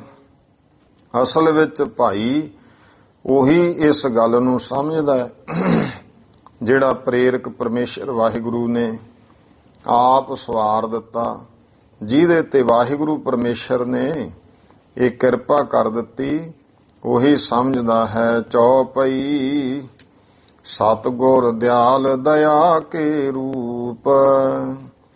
ਹੁਣ ਅੱਗੇ ਕਥਾ ਦੱਸਦੇ ਸੰਤ ਰੇਣ ਜੀ, ਗੁਰੂ ਅਮਰਦਾਸ ਮਹਾਰਾਜ ਦਿਆਲੂ ਸਤਿਗੁਰੂ ਜੋ ਦਇਆ ਦੇ ਸਰੂਪ ਹੈ। ਬੈਠੇ ਪੰਕਤ ਬੀਚ ਅਨੂਪ। ਉਹ ਭਾਈ ਪੰਗਤਾਂ ਦੇ ਵਿੱਚ ਬੈਠੇ ਅਨੂਪਮ ਸਰੂਪ ਵਾਲੇ। ਤਪੇ ਪੂਤ ਕੋ ਅਸਨ ਅਚਾਇਓ। ਤੇ ਮਹਾਰਾਜ ਨੇ ਉਹ ਤਪੇ ਦੇ ਪੁੱਤਰ ਨੂੰ ਆਪ ਕਹਿ ਕੇ ਭੋਜਨ ਛਕਾਇਆ। ਏਕ ਮੋਹਰ ਪੁੰਨ ਨਗਦ ਦਿਵਾਇਓ। ਤੇ ਫਿਰ ਭਾਈ ਪੁੰਨ ਰੂਪ ਦੇ ਵਿੱਚ ਇੱਕ ਮੋਹਰ ਵੀ ਗੁਰਸਿੱਖਾਂ ਕਿਹਾ। ਗੁਰਸਿੱਖਾਂ ਨੂੰ ਮਹਾਰਾਜ ਕਹਿੰਦੇ, ਭਾਈ ਇਹਨੂੰ ਇੱਕ ਮੋਹਰ ਨਗਦ ਦੇ ਦਿਓ। ਤਪੇ ਪ੍ਰਸੰਗ ਜੋ ਪੜ੍ਹੈ ਸੁਣਾਵੇ। ਜਿਹੜਾ ਇਹ ਤਪੇ ਦਾ ਪ੍ਰਸੰਗ ਪੜ੍ਹੇਗਾ ਜਾਂ ਸੁਣਾਵੇਗਾ, ਸੁਣ ਲਵੇਗਾ, ਤਿਸ ਕੇ ਨਿੰਦਕ ਸਭ ਘਟ ਜਾਵੇ।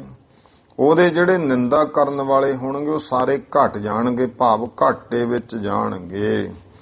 ਅਸ ਸਤਿਗੁਰ ਬਹੁ ਜਗ ਕਰਾਇਓ। ਇਸ ਤਰ੍ਹਾਂ ਸਤਿਗੁਰੂ ਨੇ ਬਹੁਤ ਵੱਡਾ ਜਗ ਕਰਾਇਆ। ਦੀਨ ਅਨਾਥਨ ਦਾਨ ਦਿਵਾਇਓ। ਤੇ ਦੀਨਾ ਅਨਾਥਾਂ ਨੂੰ ਗੁਰੂ ਸਾਹਿਬ ਨੇ ਦਾਨ ਦਿਵਾਇਆ ਹੈ। ਪੁਨ ਗੁਰ ਨਹਾਏ ਬਾਪੀ ਨੀਰ। ਫਿਰ ਗੁਰੂ ਸਾਹਿਬ ਜੀ ਬੌਲੀ ਦੇ ਜਲ ਵਿੱਚ ਇਸ਼ਨਾਨ ਕੀਤਾ ਹੈ। ਬਹੁਤ ਸਿੱਖਣ ਕੀ ਭੀੜ। ਬਹੁਤ ਸਿੱਖਾਂ ਦਾ ਉੱਥੇ ਇਕੱਠ ਹੋਇਆ। ਕਰਹਿ ਚੌਪ ਸੋ ਮੱਜਨ ਸਾਰੇ। ਸਾਰੇ ਸਿੱਖ ਬੜੇ ਚਾਅ ਨਾਲ ਇਸ਼ਨਾਨ ਕਰਦੇ ਨੇ। ਬਹੁਰ ਸਰਾਹੈ ਸੋ ਜਸ ਉਚਾਰੇ। ਤੇ ਬਹੁਤ ਸਿਫਤ ਕਰਦੇ ਨੇ, ਮਹਾਰਾਜ ਦਾ ਸ੍ਰੇਸ਼ਟ ਜਸ ਉਚਾਰਦੇ ਹਨ। ਏਕ ਲੋਹਾਰ ਸਧਾਰਨ ਨਾਮ। ਇੱਕ ਸਧਾਰਨ ਨਾਮ ਦਾ ਲੋਹਾਰ ਸੀ। ਇਹਨੂੰ ਵੀ ਮਹਾਰਾਜ ਨੇ ਆਓ ਭਾਈ ਸੰਤ ਸੁਧਾਰਨ ਜੀ ਇਉਂ ਕਹਿ ਕੇ ਸੰਬੋਧਨ ਕੀਤਾ। ਲੋਹਾਰ ਜਾਤੀ ਦਾ ਸੁਧਾਰਨ ਇਸ ਦਾ ਨਾਮ ਹੈ। ਬਾਪੀ ਸੇਵ ਕਰੀ ਨਿਸ਼ਕਾਮ। ਇਹਨੇ ਬੌਲੀ ਸਾਹਿਬ ਦੀ ਸੇਵਾ ਨਿਸ਼ਕਾਮ ਕੀਤੀ। ਕਾਸ਼ਟ ਸਾਰ ਜੋ ਕਛ ਹੋਏ। ਜੋ ਭਾਈ ਲੱਕੜੀ ਲੋਹੇ ਦਾ ਜਿਹੜਾ ਵੀ ਕਾਰਜ ਹੋਇਆ, ਕੋਈ ਲੋਹੇ ਨਾਲ, ਕਿਉਂਕਿ ਉਸ ਸਮੇਂ ਲੋਹੇ ਨਾਲ ਲਾ ਕੇ ਸਭ ਕੁਝ ਤਿਆਰ ਕਰਨਾ। ਕਰੈ ਤਿਆਰ ਨਿਜ ਕਰ ਤੇ ਸੋਏ। ਇਹ ਸਾਰਿਆਂ ਆਪਣੇ ਹੱਥੀਂ ਇਹਨੇ ਸਾਰਾ ਕੰਮ ਕੀਤੇ, ਤਿਆਰ ਕੀਤੇ। ਤਿਸ ਕੀ ਘਾਲ ਜਾਨ ਗੁਰ ਪੂਰੇ। ਇਹਦੀ ਘਾਲ ਕਮਾਈ ਨੂੰ ਜਾਣ ਕੇ ਪੂਰੇ ਸਤਿਗੁਰੂ ਜੀ ਲੀਨ ਬੁਲਾਏ ਸੋ ਗੁਰੂ ਹਦੂਰੇ। ਗੁਰੂ ਸਾਹਿਬ ਨੇ ਇਹਨੂੰ ਆਪਣੀ ਹਜ਼ੂਰੀ ਵਿੱਚ ਬੁਲਾਇਆ ਹੈ। ਤਿਸ ਕੇ ਮਸਤਕ ਧਾਰਿਓ ਹਾਥ। ਇਹਦੇ ਸਿਰ ਤੇ ਗੁਰੂ ਅਮਰਦਾਸ ਪਾਤਸ਼ਾਹ ਜੀ ਨੇ ਹੱਥ ਧਰਿਆ। ਮੰਤਰ ਸਤ ਨਾਮ ਦੀਏ ਨਾਥ। ਤੇ ਮਾਲਕ ਗੁਰੂ ਅਮਰਦਾਸ ਸਾਹਿਬ ਨੇ ਸੱਚੇ ਨਾਮ ਦਾ, ਪਰਮੇਸ਼ਰ ਦੇ ਨਾਮ ਦਾ ਮੰਤਰ ਬਖਸ਼ ਕਰ ਦਿੱਤਾ। ਸੰਤ ਸਧਾਰਨ ਨਾਮ ਧਰਾਇਓ। ਤੇ ਉਸ ਦਿਨ ਤੋਂ ਮਹਾਰਾਜ ਨੇ ਇਹਦਾ ਨਾਮ ਕੱਲਾ ਸਧਾਰਨ ਨਹੀਂ, ਮਹਾਰਾਜ ਕਹਿੰਦੇ ਇਹ ਸੰਤ ਸਧਾਰਨ ਜੀ ਹਨ। ਸਾਧ ਸੰਗਤ ਜੀ ਇਹਨਾਂ ਨੂੰ ਸੰਤ ਸਧਾਰਨ ਕਿਹਾ ਕਰਨਾ। ਉਹ ਨੌ ਸੀ ਸਧਾਰਨ। ਸੰਤ ਉਪਾਧੀ ਮਹਾਰਾਜ ਨੇ ਦੇਖੋ ਇਹ ਸੰਤ ਬਣਾਤਾ, ਬ੍ਰਹਮ ਗਿਆਨਤਾ ਬਖਸ਼ਤੀ ਤੇ ਕਿਹਾ ਸੰਤ ਸਧਾਰਨ ਜੀ ਨਾਮ ਰੱਖਿਆ। ਪ੍ਰਾਪਤ ਹਿਰਦੈ ਪ੍ਰਕਾਸ਼ ਲਹਾਇਓ। ਇਹ ਹਿਰਦੇ ਦੇ ਵਿੱਚ ਬ੍ਰਹਮ ਗਿਆਨ ਦਾ ਪ੍ਰਕਾਸ਼ ਹੋ ਗਿਆ। ਸੇਵ ਭਰੀ ਸਭ ਥਾਂ ਤੁਮਾਰੀ।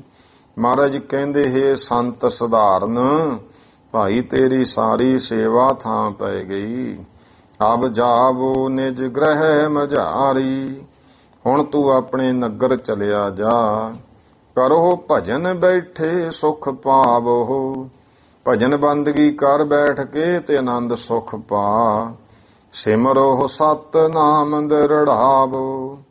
ਆਪ ਸੱਚੇ ਨਾਮ ਦਾ ਸਿਮਰਨ ਕਰਨਾ ਤੇ ਅੱਗੇ ਗੁਰਸਿੱਖਾਂ ਨੂੰ ਨਾਮ ਦ੍ਰਿੜ ਕਰਵਾਓ। ਸੁਨ ਆਇਸ ਗ੍ਰਹਿ ਜਾ ਸੁਖ ਪਾਵਾ। ਇਹਦੇ ਆਗਿਆ ਸੁਣ ਕੇ ਆਪਣੇ ਘਰ ਚਲਿਆ ਗਿਆ ਤੇ ਸੁਖ ਆਨੰਦ ਪਾਇਆ। ਸੰਤ ਸਧਾਰਨ ਜਗ ਬਿਦਤਾਵਾ। ਇਹ ਜਿਹੜਾ ਭਾਈ ਸੁਧਾਰਨ ਸੀ ਫਿਰ ਇਹ ਸੰਤ ਸੁਧਾਰਨ ਦੇ ਨਾਮ ਨਾਲ ਜਗਤ ਵਿੱਚ ਮਸ਼ਹੂਰ ਹੋਇਆ। ਬਾਪੀ ਤਟ ਸ੍ਰੀ ਗੁਰੂ ਸੁਹਾਇਓ। ਇਉਂ ਬੌਲੀ ਸਾਹਿਬ ਦੇ ਕੰਨੇ ਮਹਾਰਾਜ ਇੱਕ ਦਿਨ ਬੈਠੇ ਹਨ, ਸੋਭ ਰਹੇ ਨੇ। ਬੈਠੇ ਹੋਤੇ ਸਿੱਧ ਇੱਕ ਆਇਓ। ਇਹ ਬੈਠੇ ਸੀ ਮਹਾਰਾਜ ਕੋਲੇ ਇੱਕ ਸਿੱਧ ਪੁਰਸ਼ ਆਇਆ ਹੈ ਜੋਗੀ। ਬੰਧਨ ਕਰਕੇ ਗਿਰਾ ਉਚਾਰੀ। ਉਹਨੇ ਨਮਸਕਾਰ ਕਰਕੇ ਬੇਨਤੀ ਕਹੀ। ਕਹਿ ਮੈਂ ਤਪ ਕੀਨੋ ਬਹੁ ਭਾਰੀ। ਕਹਿੰਦਾ ਮਹਾਰਾਜ ਮੈਂ ਬਹੁਤ ਵੱਡਾ ਤਪ ਕੀਤਾ ਹੈ। ਰਿੱਧ ਸਿੱਧ ਬਹੁ ਕਰ ਮੈਂ ਆਈ। ਰਿੱਧੀਆਂ ਸਿੱਧੀਆਂ ਤਾਂ ਬਹੁਤ ਮੇਰੇ ਹੱਥ ਵਿੱਚ ਆ ਗਈਆਂ। ਮਨ ਮਹਿ ਸ਼ਾਂਤ ਰਤੀ ਨਹਿ ਪਾਈ। ਪਰ ਮਨ ਦੇ ਵਿੱਚ ਰਤੀ ਭਰ ਵੀ ਸ਼ਾਂਤੀ ਨਹੀਂ ਪ੍ਰਾਪਤ ਹੋਈ। ਰਿੱਧ ਸਿੱਧ ਕਰ ਬਹੁ ਨਰਨ ਨਿਵਾਇਓ। ਰਿੱਧੀਆਂ ਸਿੱਧੀਆਂ ਕਰਕੇ ਤਾਂ ਮੈਂ ਬਹੁਤ ਲੋਕਾਂ ਨੂੰ ਆਪਦੇ ਅੱਗੇ ਨਿਭਾ ਲਿਆ। ਪਰਮਾਨੰਦ ਹਾਥ ਨਹਿ ਆਇਓ। ਦੁਨੀਆ ਤਾਂ ਮਿਲ ਗਈ ਪਰ ਪਰਮ ਆਨੰਦ ਪਰਮੇਸ਼ਰ, ਉਹ ਪਰਮ ਆਨੰਦ ਹੱਥ ਵਿੱਚ ਨਾ ਆਇਆ। ਅਬ ਨਿਜ ਸ਼ਰਨ ਰਾਖ ਸੁਖ ਕੰਦਾ। ਇਹ ਸੁੱਖਾਂ ਦੇ ਮੂਲ ਸਤਿਗੁਰੂ ਹੁਣ ਆਪਣੀ ਸ਼ਰਨ ਵਿੱਚ ਰੱਖੋ। ਉਪਦੇਸ਼ੋ ਜਿਮ ਲਹੋ ਆਨੰਦਾ। ਮੈਨੂੰ ਉਪਦੇਸ਼ ਦਿਓ ਜਿਵੇਂ ਮੈਂ ਕਰਕੇ ਮੈਨੂੰ ਆਨੰਦ ਪ੍ਰਾਪਤ ਹੋਵੇ। ਚਿਰੰਕਾਲ ਕੀ ਲਾਲਸ ਮੇਰੀ, ਬਹੁਤ ਚਿਰ ਦੀ ਇਹ ਮੇਰੀ ਲਾਲਸ ਇੱਛਾ। ਪੂਰਨ ਕੀਜੈ ਕਿਰਪਾ ਵਡੇਰੀ, ਇਹ ਵੱਡੀ ਇੱਛਾ ਸੀ, ਮਹਾਰਾਜ ਕਿਰਪਾ ਕਰਕੇ ਪੂਰਨ ਕਰ ਦਿਓ। ਆਪਨ ਭਗਤ ਜੋਗੀ ਕੋ ਜਾਨ, ਤੇ ਉਸ ਜੋਗੀ ਨੂੰ ਫਿਰ ਆਪਣਾ ਭਗਤ ਪ੍ਰੇਮੀ ਜਾਣ ਕਰਕੇ ਸ੍ਰੀ ਸਤਿਗੁਰ ਤੇਹ ਸੰਗ ਬਖਾਨ। ਸ੍ਰੀ ਗੁਰੂ ਅਮਰਦਾਸ ਜੀ ਮਹਾਰਾਜ ਨੇ ਉਹਨੂੰ ਇਹ ਬਚਨ ਕਹੇ, ਇਹੋ ਤਨ ਤਜ ਕਹਿ ਅਪਰ ਧਰੀ ਜੈ। ਇਹ ਮਹਾਰਾਜ ਦੀ ਮੌਜ ਹੈ। ਗੁਰੂ ਸਾਹਿਬ ਬਚਨ ਨਾਲ ਤਾਰਨਾ, ਉਸੇ ਜਨਮ ਵਿੱਚ ਹੀ ਤਾਰ ਦਿੰਦੇ। ਮਹਾਰਾਜ ਦੀ ਮੌਜ ਕਹਿੰਦੇ ਭਾਈ ਕਵੀਰਾਜ ਭਾਈ ਸੰਤੋਖ ਸਿੰਘ ਜੀ ਨੇ ਲਿਖਿਆ, ਮਹਾਰਾਜ ਕਹਿੰਦੇ ਫਿਰ ਇਉਂ ਹੈ, ਜੇ ਤਰਨਾ ਤਾਂ ਮੇਰੇ ਸਿੱਖਾਂ ਦੇ ਘਰ ਜਨਮ ਲੈਣਾ ਪਊ, ਸਿੱਖ ਬਣ। ਮਹਾਰਾਜ ਨੇ ਬਚਨ ਕਹੇ ਕਿ ਇਹੋ ਤਨ ਤਜ ਕੇ ਅਪਰ ਧਰੀ ਜਾਏ, ਤਨ ਛੱਡ ਕੇ ਹੋਰ ਧਾਰਨ ਕਰਨਾ ਪੈਣਾ ਹੈ।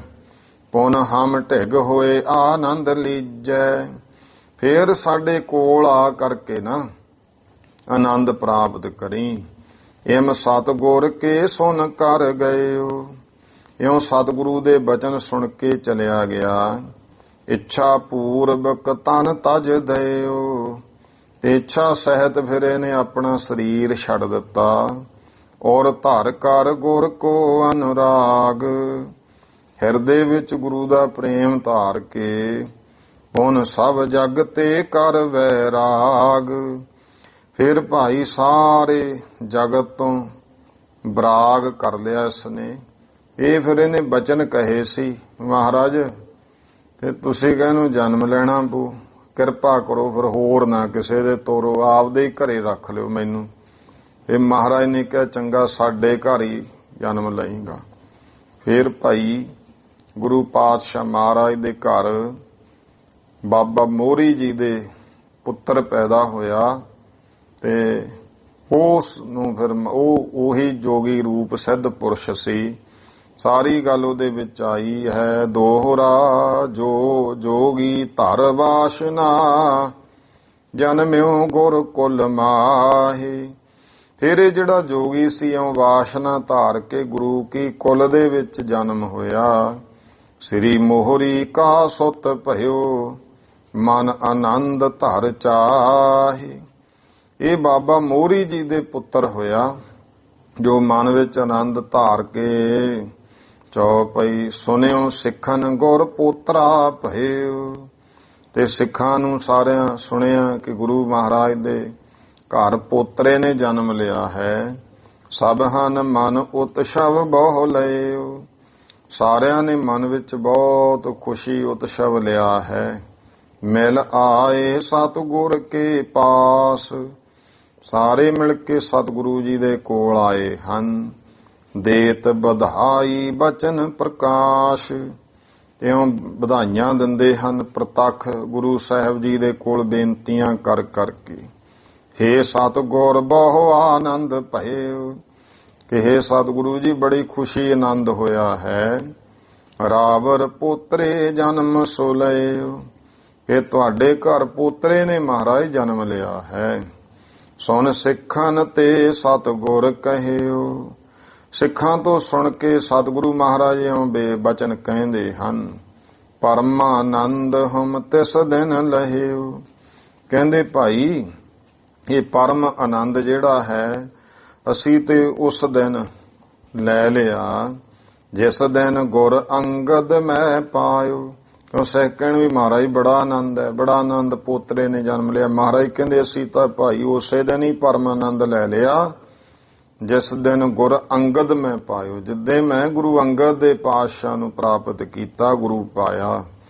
ਤਿਸ ਦਿਨ ਤੇ ਬੜ ਆਨੰਦ ਥਾਇਓ, ਉਸ ਦਿਨ ਤੋਂ ਵੱਡਾ ਆਨੰਦ ਹੋ ਗਿਆ। ਇਧਰ ਭਾਈ ਬੱਲੂ ਜੀ ਕਵੀਰਾਜ ਭਾਈ ਸੰਤੋਖ ਸਿੰਘ ਨੇ ਲਿਖਿਆ, ਪਰਿਵਾਰ ਨੇ ਕਿਹਾ ਮਹਾਰਾਜ ਨੂੰ ਕਹੋ ਕਿ ਮਹਾਰਾਜ ਪੋਤਰੇ ਦਾ ਨਾਮ ਰੱਖੋ। ਤੇ ਕੁਝ ਦਿਨਾਂ ਦਾ ਹੋ ਗਿਆ, ਉਸ ਦਿਨ ਫਿਰ ਮਹਾਰਾਜ ਭਾਈ ਬੱਲੂ ਜੀ ਨੂੰ ਕਹਿਣ ਲੱਗੇ, ਜਦੋਂ ਭਾਈ ਬੱਲੂ ਨੇ ਕਿਹਾ ਜੀ ਪਰਿਵਾਰ ਨੇ ਕਿ ਪੋਤਰੇ ਦਾ ਨਾਮ ਰੱਖੋ, ਮਹਾਰਾਜ ਕਹਿੰਦੇ ਉਹਨੂੰ ਲੈ ਕੇ ਆਓ ਬੱਚੇ ਨੂੰ। ਤੇ ਭਾਈ ਬੱਲੂ ਜੀ ਲੈ ਆਏ। ਗੁਰੂ ਅਮਰਦਾਸ ਪਾਤਸ਼ਾਹ ਨੇ ਗੁਰਮੁਖੋ ਗੋਦੀ ਵਿੱਚ ਲੈ ਕੇ ਫਿਰ ਸ੍ਰੀ ਆਨੰਦ ਸਾਹਿਬ ਦੀਆਂ ਇਹ 40 ਪੌੜੀਆਂ ਉਚਾਰਨ ਕੀਤੀਆਂ।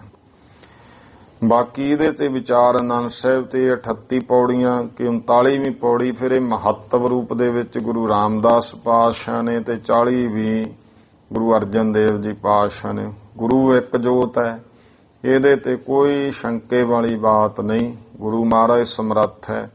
ਉਹ ਮਹੱਤਵ ਦੱਸਦਿਆਂ ਵੀ ਉਚਾਰਨ ਉਹਨਾਂ ਦੀ ਮੌਜ ਹੈ। ਮੂਲ ਰੂਪ ਦੇ ਵਿੱਚ ਗੁਰੂ ਅਮਰਦਾਸ ਪਾਤਸ਼ਾਹ ਜੀ ਦੀ ਬਾਣੀ ਗੁਰੂ ਗ੍ਰੰਥ ਸਾਹਿਬ ਦੇ ਵਿੱਚ ਮਹੱਲਾ 3 ਨਾਲ ਦਰਜ ਹੈ। ਤੇ ਗੁਰੂ ਪਾਤਸ਼ਾਹ ਮਹਾਰਾਜ ਕਹਿਣ ਲੱਗੇ, ਭਾਈ ਅਸੀਂ ਤੇ ਉਸ ਦਿਨ ਹੀ ਤਿਸ ਦਿਨ ਤੇ ਬੜਾ ਆਨੰਦ ਗੁਰੂ ਅੰਗਦ ਦੇ ਪਾਤਸ਼ਾਹ ਦੀ ਜਦੋਂ ਪ੍ਰਾਪਤੀ ਹੋ ਗਈ, ਵੱਡਾ ਆਨੰਦ ਪਾ ਲਿਆ। ਅਸ ਕਹਿ ਸ੍ਰੀ ਗੁਰ ਗਿਰਾ ਉਚਾਰੀ। ਇਸ ਤਰ੍ਹਾਂ ਫਿਰ ਗੁਰੂ ਸਾਹਿਬ ਨੇ ਕਹਿ ਕੇ ਬਾਣੀ ਉਚਾਰਨ ਕੀਤੀ। ਪੌੜੀ ਸ਼ੁਭ ਭੀ 40 ਸਾਰੀ। ਜੋ ਸ਼ੁਭ ਭਾਈ ਇਹ 40 ਪੌੜੀਆਂ ਪੂਰਨ ਬਾਣੀ। ਨਾਮ ਆਨੰਦ ਗਿਰਾ ਕੋ ਰਾਖਾ। ਤੇ ਬਾਣੀ ਦਾ ਨਾਮ ਆਨੰਦ ਰੱਖਿਆ। ਪੌਤਰ ਨਾਮ ਭੀ ਆਨੰਦ ਭਾਖਾ। ਤੇ ਨਾਲ ਹੀ ਪੋਤਰੇ ਦਾ ਨਾਮ ਵੀ ਆਨੰਦ ਰੱਖਿਆ ਹੈ। ਬਾਬਾ ਆਨੰਦ ਜੀ ਗੁਰੂ ਅਮਰਦਾਸ ਜੀ ਦੇ ਪੋਤਰੇ। ਇਹ ਬਾਣੀ ਆਨੰਦ ਸਾਹਿਬ ਉਚਾਰੀ ਤੇ ਪੋਤਰੇ ਦਾ ਨਾਮ ਆਨੰਦ ਰੱਖ ਦਿੱਤਾ। ਕਹਿਓ ਕਿ ਇਹੋ ਆਨੰਦ ਇਛ ਧਾਰ। ਮਹਾਰਾਜ ਕਹਿਣ ਲੱਗੇ, ਭਾਈ ਇਹ ਜਿਹੜਾ ਆਨੰਦ ਸਾਡਾ ਪੋਤਰਾ ਇੱਛਾ ਧਾਰ ਕੇ ਆਇਓ ਹਮਰੇ ਬੰਸ ਮਝਾਰ। ਇਹ ਸਾਡੀ ਬੰਸ ਦੇ ਵਿੱਚ ਪੈਦਾ ਹੋਇਆ। ਵੱਡੋ ਹੋਏ ਇਹੋ ਗਿਰਾ ਪਠੈ ਜਬ। ਇਉਂ ਵੱਡਾ ਹੋ ਕੇ ਜਦੋਂ ਇਹ ਬਾਣੀ ਪੜ੍ਹੇਗਾ, ਪਰਮਾਨੰਦ ਪ੍ਰਾਪਤ ਹੋਏ ਤਬ। ਫਿਰ ਭਾਈ ਪਰਮਾਨੰਦ ਦੀ ਪ੍ਰਾਪਤੀ ਹੋ ਜਾਵੇਗੀ। ਪੁਨ ਸਭ ਸਿੱਖਨ ਕਹਿਓ ਬੁਝਾਈ। ਫਿਰ ਮਹਾਰਾਜ ਨੇ ਸਾਰੇ ਸਿੱਖਾਂ ਨੂੰ ਉਪਦੇਸ਼ ਦਿੰਦਿਆਂ ਕਿਹਾ, ਬਾਣੀ ਜਾਨੋ ਅਤ ਸੁਖਦਾਈ। ਭਾਈ ਇਹ ਜੋ ਬਾਣੀ ਹੈ ਇਹ ਜਾਣੋ ਕਿ ਅਤੀ ਸੁਖਦਾਇਕ ਹੈ। ਸਭ ਮੰਗਲ ਕੇ ਆਦ ਪਠੀਜੈ। ਜਿੰਨੇ ਵੀ ਕਾਰਜ ਹੈ ਸਾਰੇ ਮੰਗਲਾਂ ਦੇ ਆਦ ਵਿੱਚ ਪੜ੍ਹਨੀ ਹੈ। ਹੋਏ ਪੂਰਨ ਨਿਰਵਿਘਨ ਲਖੀਜੈ। ਤੇ ਹੁਣ ਆਪਾਂ ਕੋਈ ਕਾਰਜ ਆਨੰਦ ਸਾਹਿਬ ਪੜ੍ਹ ਕੇ ਆਰੰਭਤਾ ਤੇ ਆਨੰਦ ਸਾਹਿਬ ਪੜ੍ਹ ਕੇ ਹੀ ਸੰਪੂਰਨਤਾ ਹੁੰਦੀ ਹੈ। ਇਸੇ ਤਰ੍ਹਾਂ ਮਹਾਰਾਜ ਕਹਿੰਦੇ ਸਾਰੇ ਕਾਰਜ ਪੂਰਨ ਹੋਣਗੇ ਜੋ ਵੀ ਨਿਰਵਿਘਨ ਲਖੀਜੈ।